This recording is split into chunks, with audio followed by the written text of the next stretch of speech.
안녕하세요, 데이비드입니다. 오늘은 캐논의 새로운 풀프레임 미러리스 EOS R8 리뷰를 해보도록 하겠습니다.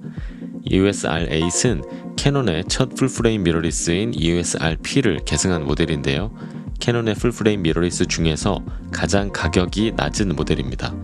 가격이 낮다고 해서 성능이 낮느냐? 그런 것은 절대 아니고요. 오히려 상위 기종인 EOS R6 Mark II의 센서를 동일하게 사용하면서 캐논의 최상위 기종인 EOS R3의 AF 시스템이 탑재된 굉장히 가볍지만 성능은 절대로 가볍지 않은 최고 가성비 모델입니다. 재원을 가볍고 빠르게 살펴볼게요. 461g의 무게로 전작인 EOS RP보다는 가볍고요. 화소는 2420만 화소로 사진은 JPEG, 로우 촬영을 지원하고 영상은 4K 60프레임, FHD는 180프레임까지 촬영을 지원합니다. 30분 녹화 제한 시간도 없어요.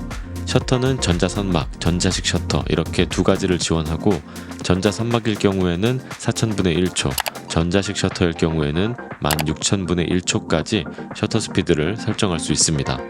고속 촬영도 전자선막일 경우에는 초당 최대 6장을 찍을 수 있고 전자식 셔터일 경우에는 초당 최대 40장이나 찍을 수 있습니다. 어마어마하죠?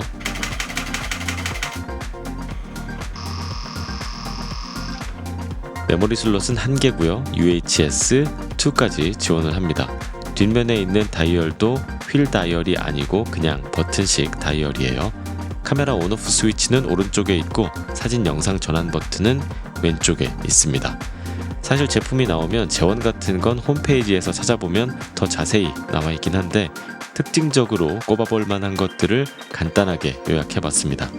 이전 리뷰처럼 하나하나 설명을 드리는 것도 괜찮을 것 같긴 한데 그런 뻔한 것보다는 개인적으로 이번에 EOS R8 리뷰어로 선정이 되어서 한 달 정도 활동을 하면서 여러분들이 궁금해하시는 포인트들을 모아봤는데 자주 물어보시는 질문들을 8개 정도 선정해서 제가 답을 해보고 그래서 전체적으로 사용한 느낌이 개인적으로 어땠는지 알아보도록 하겠습니다.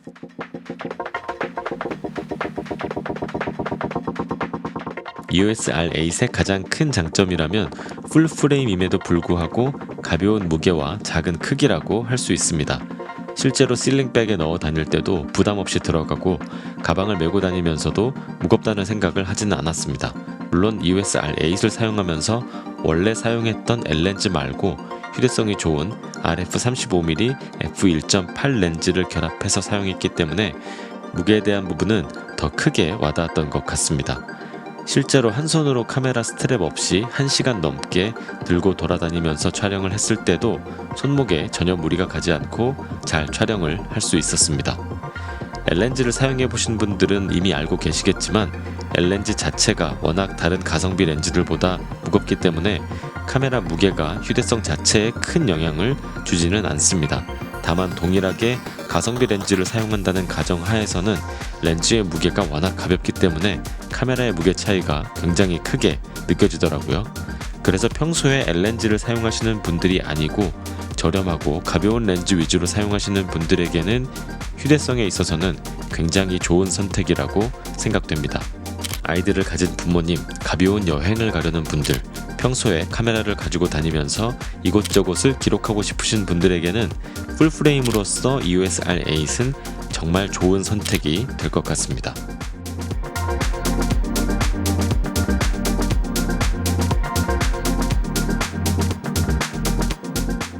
놀랍게도 풀프레임에서는 가성비 바디에 속하는 엔트리급으로 볼 수 있는 EOS R8에 들어간 AF 검출 시스템은 캐논의 최상위 플래그십인 EOS R3에 들어가 있는 시스템과 동일합니다. 실제로 가장 마음에 들었던 포인트가 바로 AF 검출 정확도와 속도였습니다. 아이 둘을 키우는 아빠 입장에서 한순간도 가만히 있지 않고 뛰어다니는 아이들의 모습을 촬영하려면 여간 힘든 게 아닌데요. 알아서 아이들의 눈에 초점을 맞춰주고 또 한 번 잡은 초점은 놓치지 않고 정확히 붙어있기 때문에 아이들 사진을 촬영하기에는 너무나 편했습니다. 제가 원래 쓰던 카메라가 EOS R5인데 EOS R8을 쓰다가 5를 다시 사용하니까 조금 답답한 느낌이 남아있는 건 어쩔 수 없더라고요.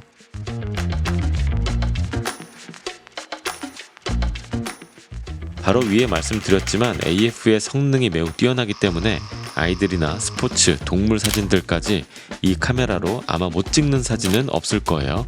가장 신경이 쓰이는 부분 중에 하나는 아마도 연사 속도일 텐데 EOS R8은 기계식에 가까운 전자산막 셔터에서는 초당 최대 6장을 찍을 수 있지만 전자식 셔터에서는 초당 최대 40장을 찍을 수 있는 놀라운 연사 속도를 자랑합니다.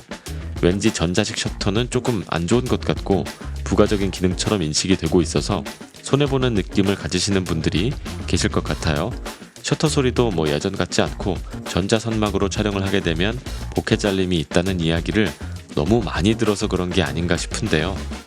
셔터 소리로 사진을 찍는 것도 아니고 남들 보기에 좀 싸구려 같아 보인다고 하시는 분들도 더러 계신데 글쎄요. 남들 눈치를 보는 스타일이 아니어서 그런지 저에게는 크게 뭐 위협적인 요소는 아니었습니다. 보케 잘림이 가장 크게 다가올 것 같은데 보케 잘림은 고속 셔터인 2000분의 1초 이상은 되어야 발생을 하는데 일반적으로 2000분의 1초 이상의 셔터 스피드를 활용해서 사진을 찍을 만한 환경이 보케가 신경이 쓰일 만한 사진을 찍을 환경인지는 잘 모르겠습니다. 예시로 든 사진도 가만히 보면 충분히 100분의 1초 이하로 찍을 수 있는데 셔터 스피드 4000분의 1초를 확보하려고 일부러 ISO를 6400, 3200으로 촬영을 한 것이거든요. 전문적인 스튜디오 환경이나 스냅의 영역을 말하는 분들도 계실 수 있겠지만 개인적으로 이 카메라의 포지션 자체가 그런 분들을 위한 카메라는 아니라고 생각하기 때문에 이 부분은 실제로 신경이 쓰일 만한 부분인지는 의문입니다.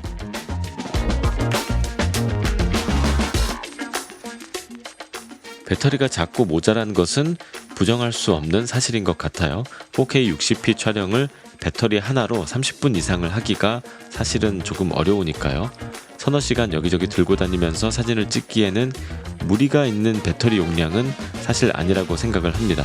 해외여행을 다니면서도 사진을 촬영하기에 무리가 있는 배터리 용량은 아닌데 영상을 함께 찍는다면 배터리 한 개로는 조금 부족하지 않을까 싶습니다. 기본적으로 어떤 카메라를 사던 배터리와 메모리는 추가로 하나씩은 더 구비를 해놓는 편이기 때문에 저에게는 큰 문제가 될 만한 포인트는 아니었습니다. 그리고 여러분들도 혹시 모를 상황에 대비해서 항상 배터리와 메모리는 한 개씩 더 추가로 들고 다니시는 걸 추천드릴게요.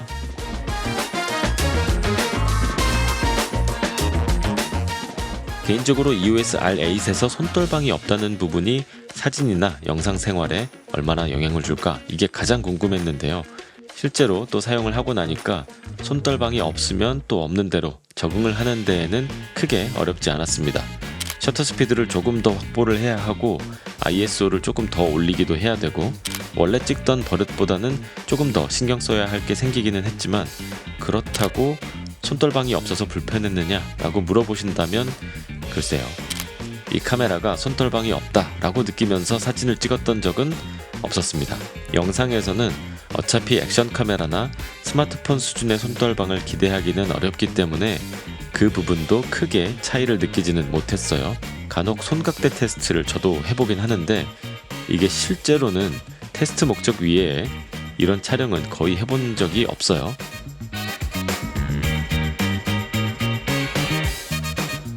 제가 이 카메라의 포지션을 풀프레임 입문자들로 한정을 해놨는데요. 영상에 있어서는 입문자들이 느낄 만한 부족한 포인트는 없었습니다.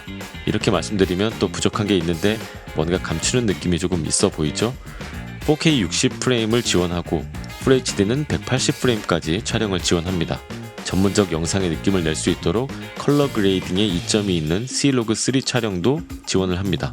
캐논의 풀프레이스는 알려진 대로 미러리스에서는 화질로는 따라올 브랜드가 없습니다. 4K는 6K 오버 샘플링을 하기 때문에 아주 좋은 화질을 보여줍니다. 부족한 부분이 보이시나요?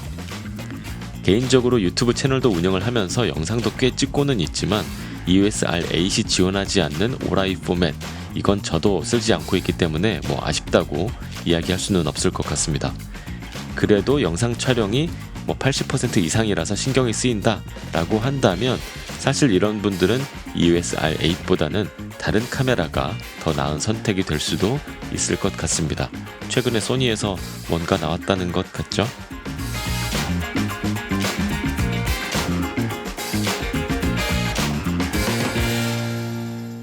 카메라에서 가장 아쉬운 점은 휠 다이얼이 없다는 것이었습니다. 저도 원래는 캐논 유저가 아니었기 때문에 이 휠 시스템은 좋아 보이긴 했는데 뭐 킬링 포인트까지는 아니었거든요. EOS R5에서 이 휠 시스템을 한번 경험하고 나니까 EOS R8에서 휠 다이얼이 없는 건 정말 너무 불편하게 느껴지더라고요. 광학식 손떨방은 뭐 기기 설계상 공간이 더 필요하다고 생각했기 때문에 크기와 무게를 줄이려면 어쩔 수 없는 선택이었다고 생각이 되지만 휠 다이얼은 뭐 그런 측면에 있어서는 카메라의 무게와 크기에 영향을 주는 요소는 아니라고 생각하기 때문에 더더욱이 이건 캐논의 끝나누기에 해당하지 않을까 생각이 들었습니다.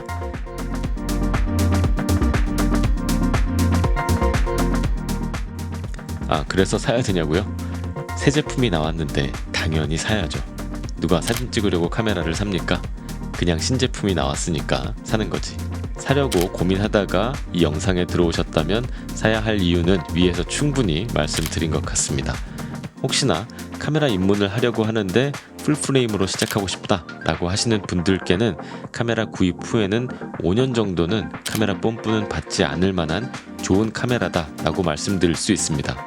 개인적으로 사진 자체에 입문하시는 분들은 카메라 투자 금액으로 한 100만원 정도 생각하고 계시기 때문에 뭐 바디만 200만원 정도 하는 EOS R8이 조금 부담스러울 수는 있을 것 같아요. 뭐 나중에 한번 다루긴 하겠지만 200만원에 가까운 100만원대 제품이 아니고서는 100만원대 풀프레임 카메라는 없어요. 본인 예산이 100만원 정도라면 보다 저렴한 크롭 카메라로 가셔야 됩니다. 입문자 외에 구입을 고민하시는 분들도 계실 텐데 이분들의 고민 포인트는 아마도 내가 가지고 있는 카메라보다 성능이 좋을 거냐 아니면 세컨드 카메라로 충분한 값어치가 있느냐일 텐데 현재 내가 가지고 있는 카메라가 캐논 미러리스 중에서 R6, R6 Mark II, R5, R5C, R3보다 하위 기종이라면 본인이 가지고 있는 카메라보다는 무조건 좋습니다. R6가 마크 2가 나오면서 조금 애매한 포인트들이 있는데 일단 개인적으로는 급이 다른 카메라라고 생각하기 때문에 R6를 사용하시던 분들은 그냥 계속 쓰시는 게 어떨까 싶어요. 개인적으로 카메라는 렌즈와는 다르게 소모품이고 신제품이 나오면 벼락거지가 되듯이 급격하게 내 카메라가 구형처럼 느껴지는 부분이 없지 않아 있거든요. 카메라 구매를 고민하시는 분들 중에서 카메라를 구입해서 사용한 지 5년이 되지 않으시는 분들은 과감하게 이번 제품은 각종 리뷰들로만 만족을 하시는 게 어떨까 싶고요. 내 사진이 조금 별로여서 카메라를 바꿔야 할 것 같다 라는 생각이 든다면 이제 렌즈를 바꿀 때가 아닌가 한번 생각해 보시고 렌즈에 투자를 해보시는 것도 개인적으로는 더 좋을 것 같아요. 아무래도 렌즈는 중고 가격도 잘 떨어지지 않고 특히 중고로 렌즈를 구입하고 나면 되팔 때에도 크게 손해보는 건 아니거든요. 그래서 사야 되냐고요? 유명한 말이 있죠. 갈까 말까 고민될 땐 가는 게 좋다. 살까 말까 고민될 땐 구독과 좋아요, 댓글 잊지 마시고요. 저는 다음에 더 좋은 컨텐츠로 찾아오겠습니다. 그럼 안녕히 계세요.